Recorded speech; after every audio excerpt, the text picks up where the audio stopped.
Tim, welcome. It's so good to have you here. Good to be here. Thank you. Tell us a little bit about your role at Pernod. Yeah, I am the VP of Consumer Planning and Insights, which means it's my job to help support our brand teams almost as in-house consultants to build a consumer-centric foundation and then make sure that that consumer-centric foundation and those strategic insights are carried through to all of our downstream stakeholders in planning and activation and measurement and performance and so forth and so on. As you guys have all kinds of different partners that are here to help, what kinds of requests do you have of them? The agencies and the platforms that serve you and help you get that targeting and get that great content. How are your requests changing as this landscape changes?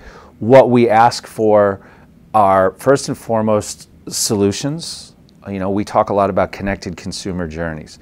How are our partners going to help us offer strategic solutions in the form of connected consumer journeys so we can help move our consumers through the journey from consideration to conversion to advocacy and loyalty. And you know, we need to understand how whatever the partner brings to the table is going to help us solve our business challenges and our consumer challenges.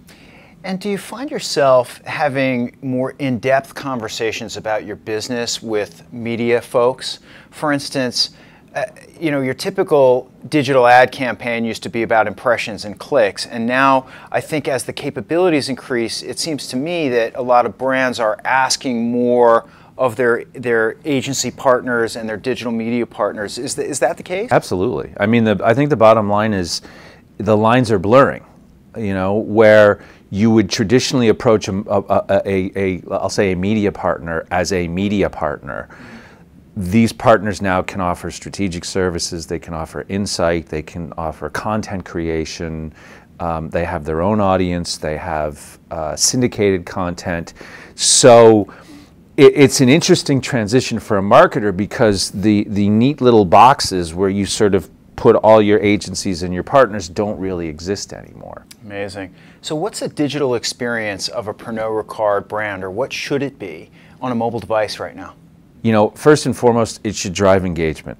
And it should be specific to that device, specific to that consumer. It should not be, you know, a cut down of a 60-second television spot. Then, if it's done right, it will prompt more functional questions from the consumer. In our case, how do I mix this? Where do I buy it? Does it have gluten? How many calories are in it? Those questions that will ultimately prompt the consumer to purchase. The third piece would be then to facilitate that purchase. It's tough in our category because we're heavily regulated. It's also tough in CPG in general because we don't generally have access to that point of purchase, but making it easier to consumers. Tell me something that you don't like about the industry and then something that you're really excited about. You know, I don't like the uncertainty, and when I talk about uncertainty, I mean in terms of viewability and fraud and, you know, a transparency from a cost perspective. You know, I think that is something that as an industry we're addressing, and it's something that needs to be addressed. I think there's a level of trust that's disappeared, and I want that back. What I love about it, that's easy. I just love the fact that it's ever changing. I love the fact that you now have the opportunity to reach individual consumers on their phones in specific occasions with content that will specifically satisfy their needs. I just think that's incredibly exciting, and the opportunities that we have to engage consumers are light years ahead of where they were 5-10 years ago.